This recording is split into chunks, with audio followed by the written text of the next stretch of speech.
Let the words of my mouth and the meditation of my heart be acceptable in thy sight, O Lord, my strength and my Redeemer.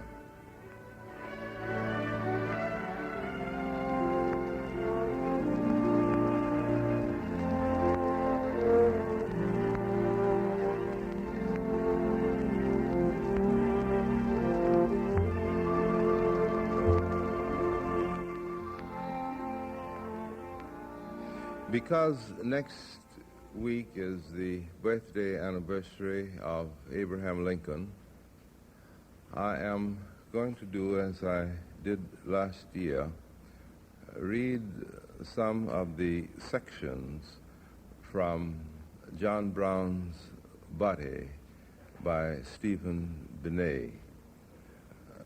The section which I shall be reading has to do with the religious insight and religious experience and sense of religious commitment of Abraham Lincoln as he sought in the midst of the fearful and fateful experiences by which he was surrounded to find a clue that would give him a sense of being a living instrument in the hands of the will of God. What is God's will, he asks. They come to me and talk about God's will in righteous deputations and platoons, day after day, laymen and ministers. They write me prayers from 20 million souls, defining me God's will and Horace Greeley's. God's will is General this and Senator that. God's will is those poor colored fellows' will. It is the will of the Chicago churches. It is this man's and his worst enemies. But all of them are sure they know God's will. I'm the only man who does not know it. And yet, if it is probable that God should, and so very clearly, state his will to others on a point of my own duty, it might be thought he would reveal it to me directly, more especially as I so earnestly desire to know his will. The will of God prevails, no doubt. No doubt. Yet in great contests, each side claims to act in strict accordance with the will of God. Both may. One must be wrong. God could have saved this union or destroyed it without war, if he so wished. And yet this war began, and once begun goes on, though he could give victory at any time to either side. Yet I know this, and this only. While I live and breathe, I mean to save the Union if I can, and by whatever means my hands can find under the Constitution. If God reads the hearts of men as clearly as he must to be himself, then he can read in mine, and has for 20 years, the old scarred wish that the last slave should be forever free here in this country. I do not go back from that scarred wish, and have not, but I put the Union first and last before the slave. If freeing slaves will bring the Union back, then I will free them. If by freeing some and leaving some enslaved I help my cause, I will do that. But should such freedom mean the wreckage of the Union that I serve, I would not free a slave. O will of God, I am a patient man, And I can wait like an old gun flint buried in the ground while the slow years pile up like moldering leaves about me underneath the rake of time and turn in time to the dark, fruitful mold that smells of Sangamon apples, till at last there's no sleep left there, and the steel event descends to strike the live coal out of me and light the powder that was always there. That is my only virtue as I see it, ability to wait and hold my own and keep my own resolves once they are made in spite of what the smarter people say. I can't be smart the way that they are smart. I've known that since I was an ugly child. It teaches you to be an ugly child. It teaches you to lose a thing you love.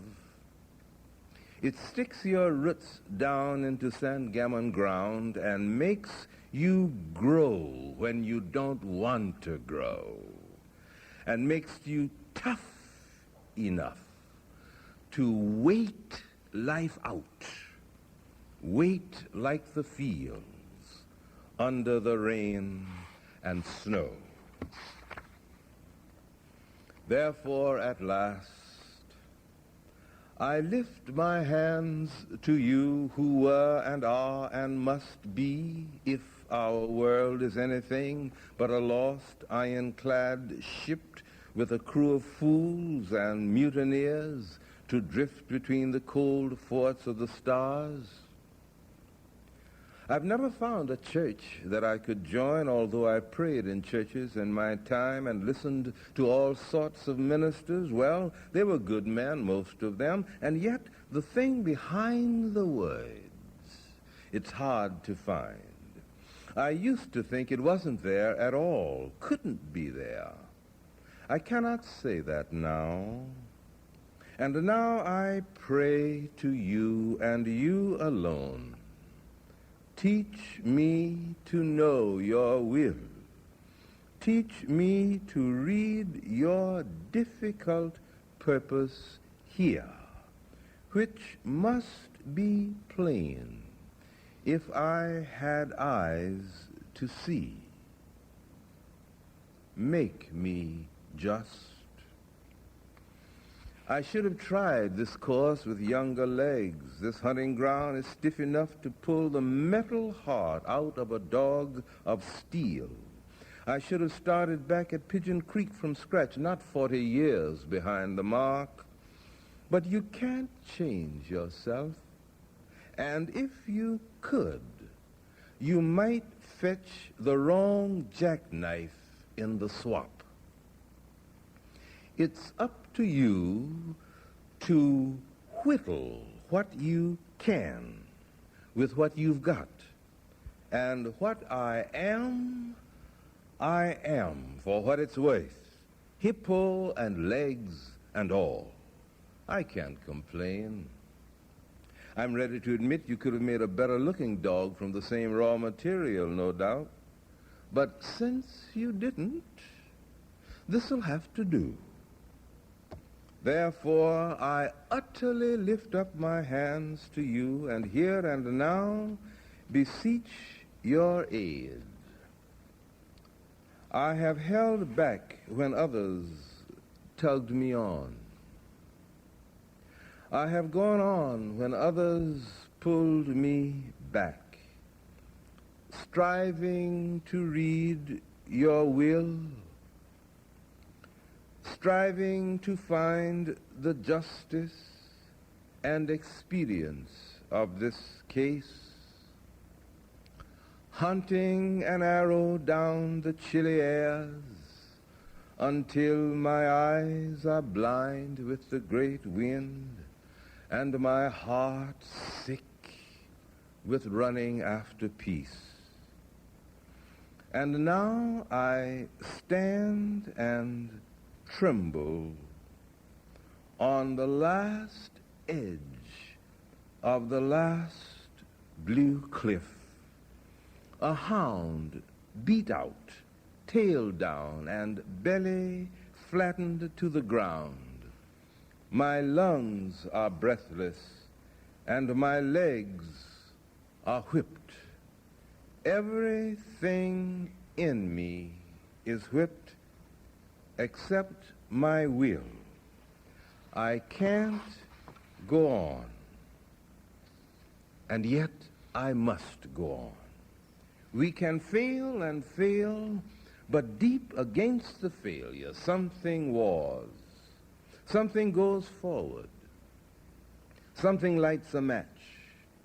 Something gets up from the San Gammon County ground, armed with a bitten and blunted axe, and after 20,000 wasted strokes, brings the tall hemlock crashing to the ground.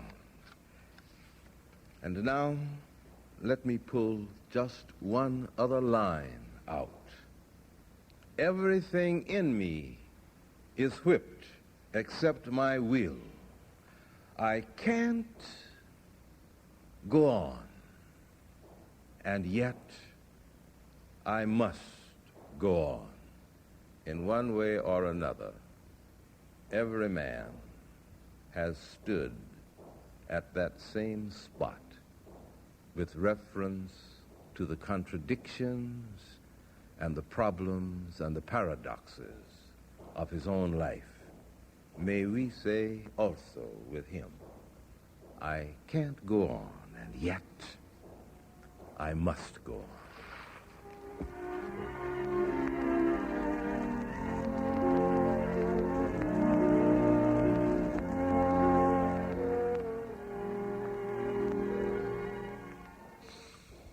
Let the words of my mouth and the meditation of my heart be acceptable in thy sight, O Lord, my rock and my redeemer.